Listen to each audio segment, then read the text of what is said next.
Good morning, everyone. Ramdam dalay bay reisa. Tumna mukpo kay kumna uchari. Salam tubzari. Assalamu alaikum. Ngasi si morning da yamna nungai taba thodo ga mai ngon da tek tosan bire ko. Tek tana news ta kay social media da sure. Aduga soi ba singsi da soi report laujare ko. Hafe. Ado chilinaw sing aina thamjaring badi kuki chilinaw sing na ngarang ekhoi pangalgi angang singkhra bike rider mo hi khoi gi ukhul da koi bisal roga halakpada yamna incident yamna tabada nungai taba thoduk khra thoe ko sigi matang da ingon da morning da khoi gi isilinaw mite isilinaw mana tek to sanbire tek to salai si Riyazuddin bogi mayum hairaga ibo khong odana lauroba aisi nangla khong ara khong gadam te han ba makta da punsi ba mayeng bam masim haijage mi yamna chapi leraga chatpari Riyazuddin natte iramdam nung sibagi iramdam thodo tok ta ingang bani seng ba real oi ba sing isu da yaur kani adoga sisu real oire sisu ay dum hai thamja ke ofam aduga nakhoi amana insel laga insist or ga chaloi kuki oigera maite china oigera pangal oigera naga oigera ingon da dugi leite achum badu basum bani aran badu aran bani dum hairakani aduga atai dei kana go masu messenger da bam thajale Riyazuddin si court lo ai just lo I just men ai net ke to su ya bana te mayam lebak mayam gi leiri khoi leader mayam ma da gi government gi acha sang mayam leiri ko sida irisi breaking news numidang pung Taruk makai adai da ukrul maba kepta saluraga halakpada lambi lita neuramdai kuki mokharana nung thomjallaga amadi lichai season aduna attack tawkre hairi sumaina ni ko adai ground saluba yame magi sisida manipur news page asida ni asi fake sude hairi asigi sida londo ko nai haijara ge ki saluba victim oriba sokko yauriba saluba team dagi ayo phom khraina fall da lojare number 1 da makoi si salure aduga halakpani halakpa lambi sida dukan amada makoi gi saminari ba mi ku thain thoi sida mi ani wat hobagi ngai bani pochai khara lauraga chabne adu dukan mapu sina kadai dagi no na hangakpani hairi hangakpa sida ngasagi hangakpa sida kari ikoi sini pangal nen haibadagi adugi haiba minute 3 minutes after 4 minutes after the mukoi na haresi adudagi mic ta man hankibaga 4 minutes something swai gi after da mic ta law thore kuki maronda kuki gi maronda law thore aduga dukan mapu sinu noi chalo na talak paneba adudi sida aina ngasai gi pigening go message ti ko ngasai dukan mapu sina message thori ra natraga na kai nom di so barakta laira male ba source to dum yam moina tamai pau sida ko ngonda ado phare adusu hauzik mic ta laure nakoi chakro na haire challe makoi challe chatpadagi hekta mic te hek lau thokol oi baga ne ba lung adudagi chaitu mai tikam basing adu si mayam ji paira ga ne ba hekta ikoi pangal silinaw angang sing saluri basing ji da bom tarai chi ado bom tare aduga makoi na hange adu dai ni sa bra kot pra adu si na mayam hange adu sa de khote haire adu makoi ga confirm tanare adu tar matung sida soe hoji ani something soe moi mapal lama fazal hore khole na adu sumba oire ko adu summe adu dagi ekoi BSF kari sida sumateng makoi na niba male na hariba youth sing china adu niba matamda na adu so amta yade police ta hayo na haire police ta hayo na haiba dagi police ta salle litan police ta sallaga hariba miyo mapan du so mung lo thoe lokale adu lokal matamda kuki ga sofan yawe na lupa lising kuntra manga 35,000 lama suma koi na police litan police ta pira me airi ba victim shock aba dagi huji gari rider koi bisaluri ba tim china moi khaijan naraga 35,000 litan police ta pira me ado sida lakchani badi somda soi ba pangal macha sing duna karim yengdraga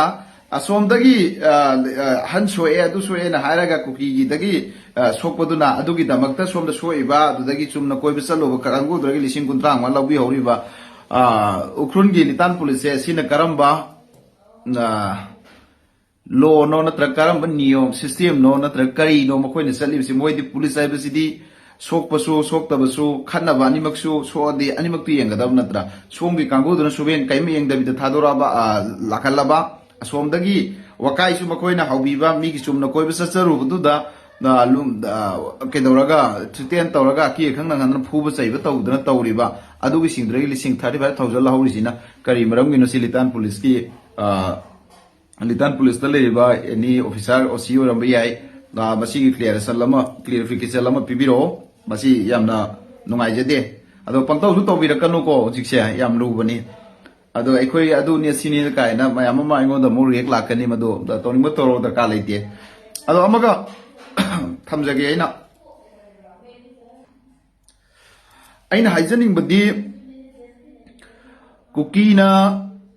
अखोई Pongal मचासिंग ngasi फुरे फरे फुबा अदुदगी अखोई चैबा ma'am तौरे मसीसिदा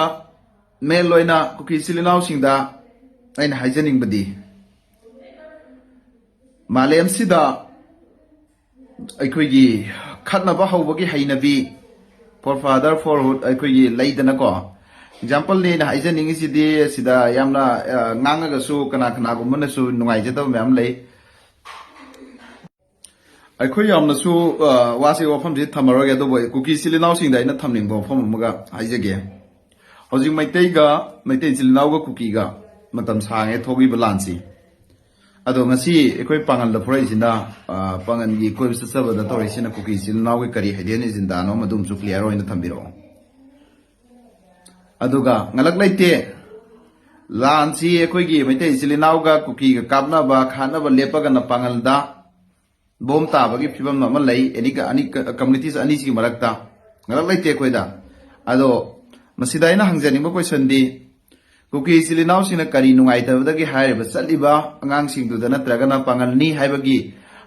पांगन चतप यारोइना फुबीबगी मओंगनी नकोइना तौरिदुदी मदु याम नुंगाइते highly condemn तवे अदुगा अथुबु मतमदा मसिगी जिल लैरिबा लैंगांगना अमदी cookie सिलिनाउ civil society CSO ले उमनमंगना कुकी सेंगदोरकदबने थुबदा अदो कईगुब सेंगदोरक्त्रगदी कुकी सिलिनाउ सिंग वारौगनो मखा ताबदो वफम अइना थमकपदा अथुबदा सेंगदोरकदबने अदुगा चुमना कोइबा चचरिबा अंगांग सिंगदुदा नकोइना खुद थारिजे सिदी नकोइ टोटल लाली अदुगा नकोइना अमुका एलिगेशन मयाम अमा अरानबा हाइजनबा तौबदो अदु तौबिरकनो अखोइ लोइ खंगे मालेमसिदा अखोई कुकी सिलिनाउ सिंगी हौरफमसिगी अइ मसेलम दै ताक्सगे मालेमदा लम इंची अमा लैतेना हाइखिदु रियाजुद्दीन बोगी मयमननि असेंबनि मसी अखोई क्राइदे लाइबा बांग्लादेश दे लाई नत्रगना अखोई क्राइदे लाइबा खुसु एक्सेप्ट तौरि नोइसु एक्सेप्ट तौबियुको मरमदि चाइ मैतै सिंग क्राइदे लाई ता असोम ताइवांग असोम दगी चाइना दे लाई सी माइ हौरफमदुनि हाइनरि सिंगसि अदो मालेमदा नखोई लम इंची अमा लैते हाइबसि क्राइदे ताय कांदा हिटलरना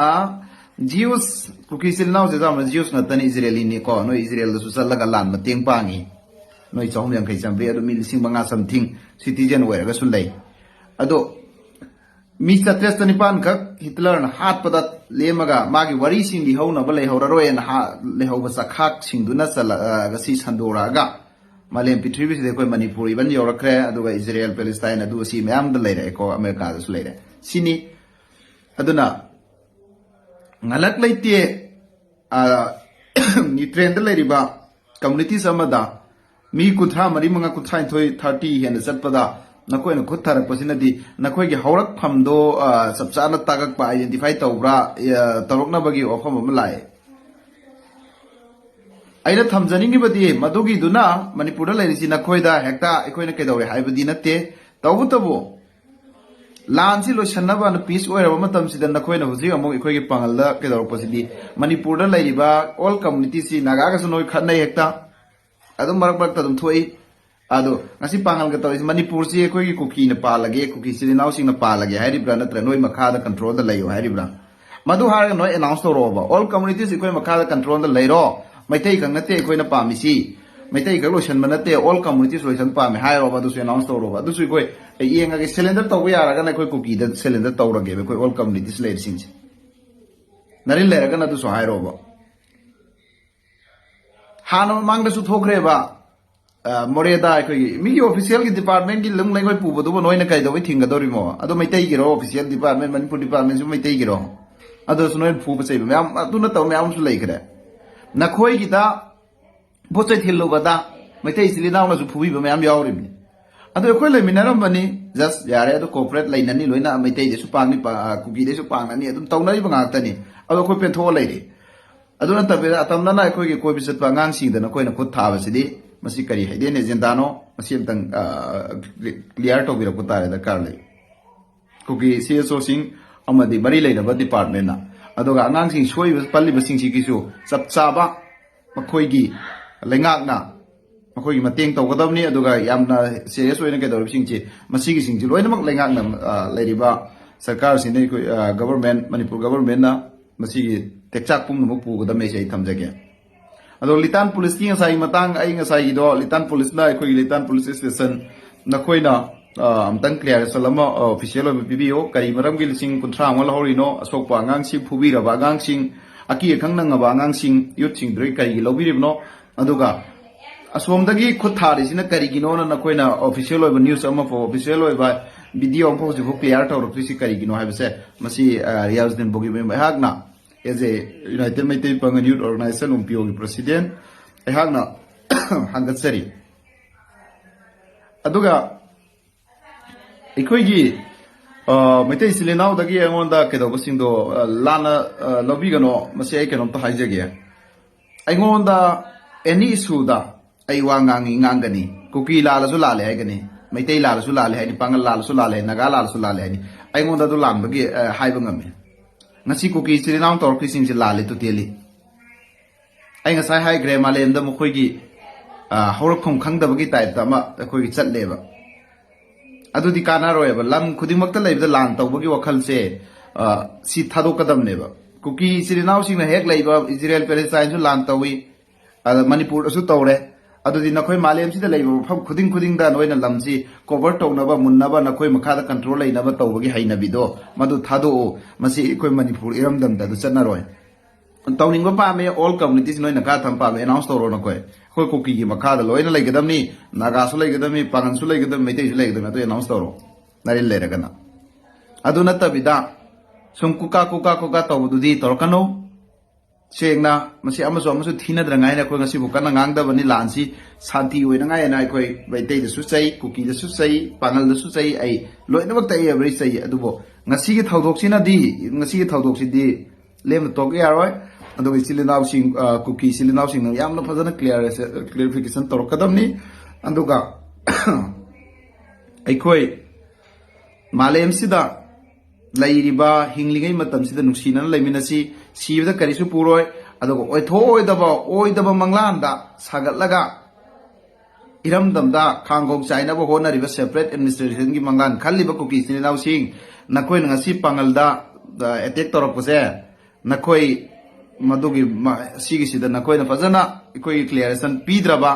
ꯑꯆꯨꯝꯕ ꯂꯪꯂꯥ ꯂꯪꯖꯤꯟ ꯄꯨꯊꯣꯛꯑꯒ ꯅꯈꯣꯏꯅ ꯂꯥꯜꯂꯦ ꯍꯥꯏꯗ꯭ꯔꯕ ꯃꯗꯨꯗꯤ ꯌꯥꯝ ꯐꯔꯛꯑꯔꯣꯏ ꯃꯈꯥ ꯇꯥꯕꯗꯤ ꯑꯩ ꯀꯣꯟꯅ ꯑꯃꯨꯛ ꯑꯞꯗꯦꯠ ꯇꯧꯖꯔꯛꯀꯦ ꯍꯧꯖꯤꯛꯀꯤꯗꯤ ꯁꯤ ꯐꯥꯎꯒꯤ ꯃꯇꯥꯡꯁꯤꯗ ꯑꯩ ꯋꯥꯐꯝꯁꯤ ꯊꯝꯕ ꯇꯦꯟꯁꯤꯟꯖꯒꯦ ꯊꯦꯡꯛ ꯌꯨ ꯑꯦꯚ꯭ꯔꯤꯋꯥꯟ ꯁꯣꯏꯈꯤꯕ ꯂꯥꯟꯈꯤꯕ ꯌꯥꯎꯔꯁꯨ ꯉꯥꯛꯄꯤꯒꯅꯤ